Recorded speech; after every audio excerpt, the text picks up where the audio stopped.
Hello বন্ধুরা, তোমরা সবাই কেমন আছো? আমার চ্যানেলে তোমাদেরকে স্বাগত জানাই।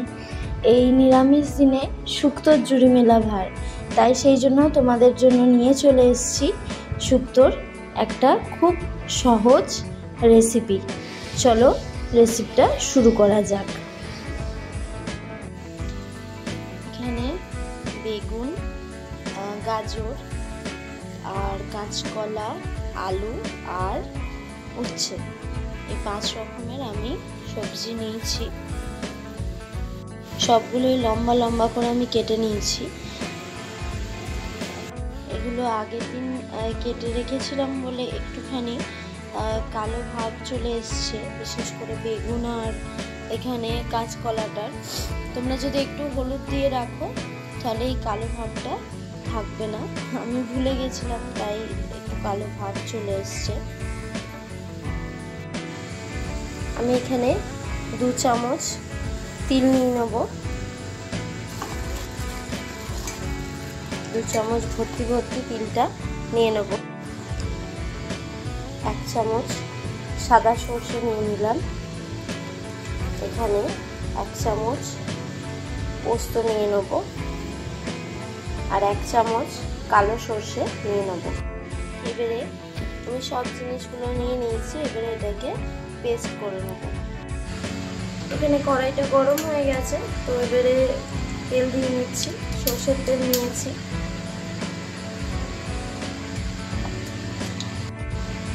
এবারে আমি বড়িটা প্রথমে ভেজে নেব।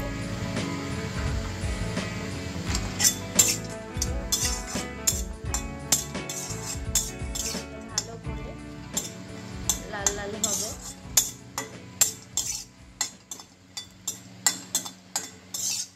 যতক্ষণ না লাল লাল হচ্ছে ততক্ষণ আমি বড়িটাকে ভাজবো ভালো করে।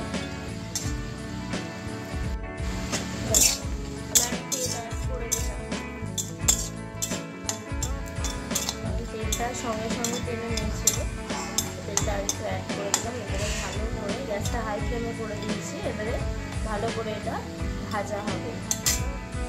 দেখো বড়িটা লাল হয়ে গেছে।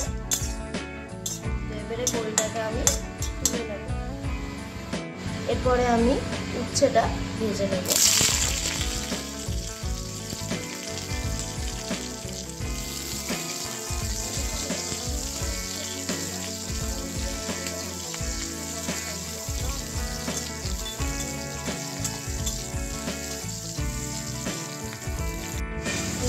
লাল লাল করে ভাজা হয়ে গেছে উচ্ছেটা। এবারে এটাকে তুলে নেব আমি। এরপরে আমি গাজরটা এই তেলেতেই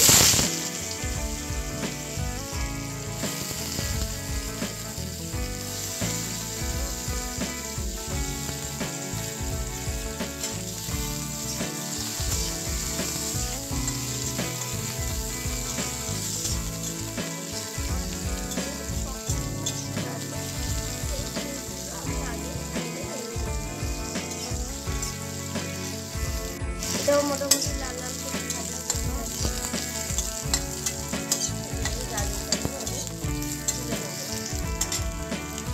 কড়াইয়ে একদম সামান্য তেল পড়ে আছে। এই তেলেতেই আমি এবারে বেগুনটা দিয়ে দেবো।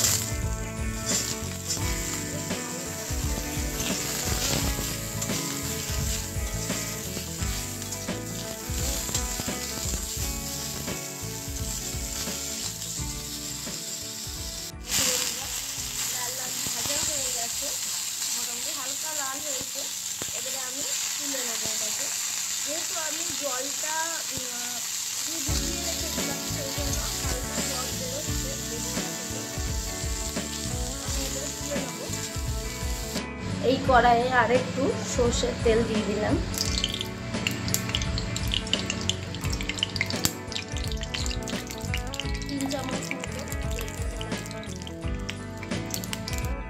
এবারে একটু 5 ফোড়ন আর তেজপাতাটা দিয়ে দিলাম। এখানে তোমরা শুকনো লঙ্কা দিও, আমি দিলাম না কারণ আমার গাছটা খাবে, সেই জন্য আমি শুকনো লঙ্কা দিলাম না। কিন্তু শুকনো লঙ্কা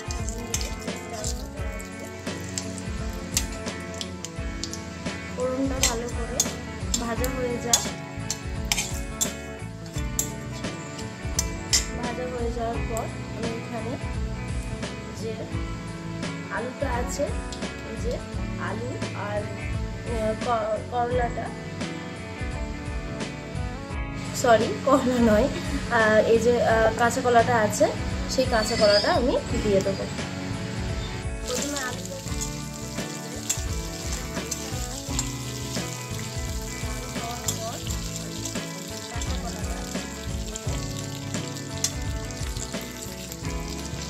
আলুটা আমার হালকা ভাজা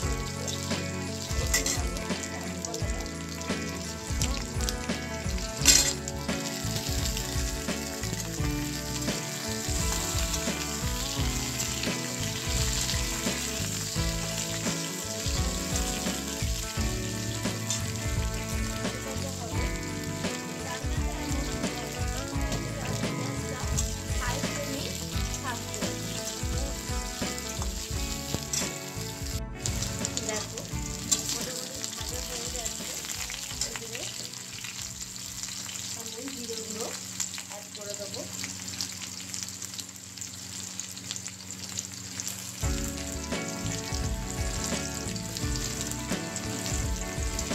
জিরেগুলোটা অ্যাড করে দিলাম। জিরেগুলো থাকে তোমরা ধনেগুলো অ্যাড করে দিতে পারো। আবার এটা ভালো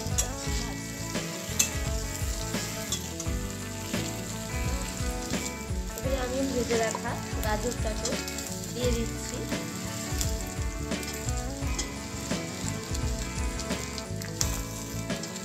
আর ভেজে রাখা উচ্ছেটাও দিয়ে দিচ্ছি।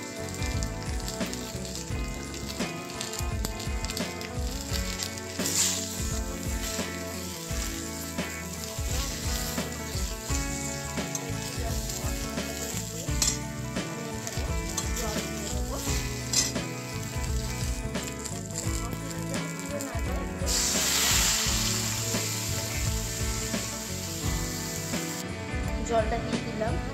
এবারে এতে নুন অ্যাড করে আমি ঢাকা দিয়ে দেবো। দেখো এবার নুন দিয়ে দিচ্ছি।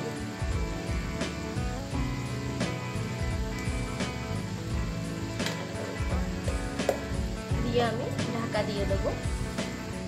ঢাকা দিয়ে দিয়েছি, এটা হালকা সেদ্ধ হবে। তারপরে আমি অল্প একটু সেদ্ধ হওয়ার পর বেগুনটা অ্যাড করবো, নাহলে বেগুনটা এখন থেকে দিলেই গলে যাবে।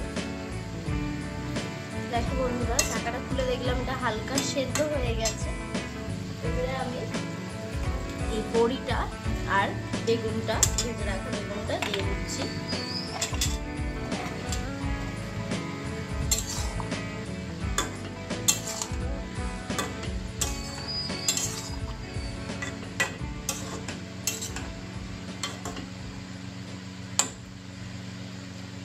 আবার ঢাকা দিয়ে দেবো।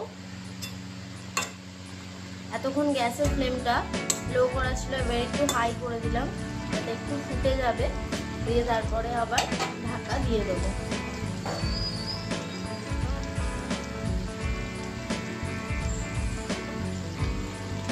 দেখো এটা ভালো মতো ফুটে গেছে, ঢাকা দিয়ে দিলাম। ঢাকা দিয়ে আমি গ্যাসের ফ্লেমটা কমিয়ে দেবো। দেখো বন্ধুরা, সেদ্ধ হয়ে গেছে।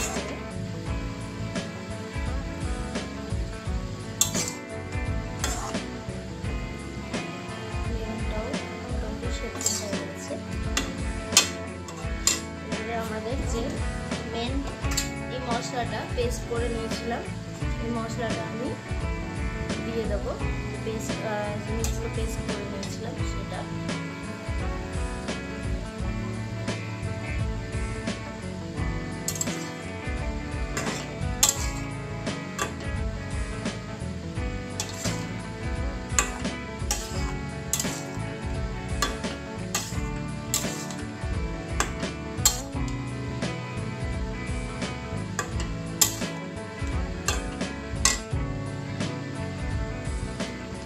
ফুটেও গেছে।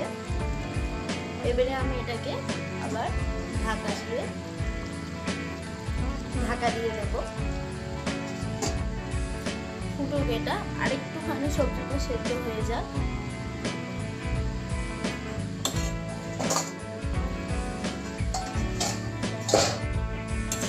অলরেডি মশলার পুরো তেলটা ছেড়ে দিয়েছে।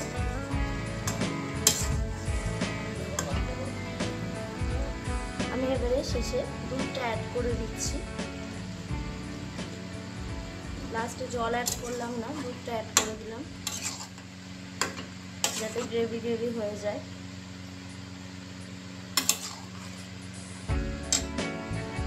এখানে আমি আরেকটু নুন অ্যাড করে দিচ্ছি।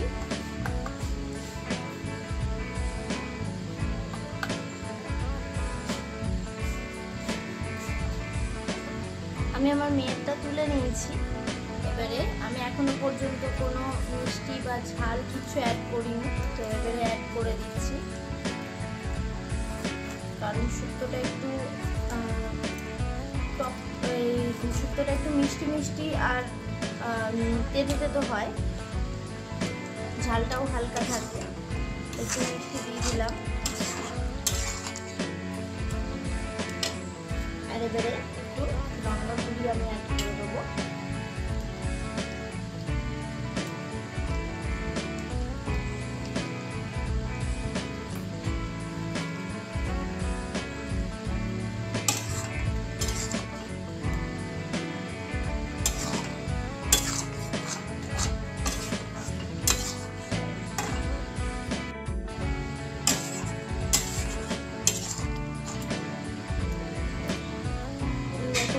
লঙ্কা গুঁড়িটা অ্যাড করার পর আরো সুন্দর কালার চলে আসছে। এবারে লাস্টে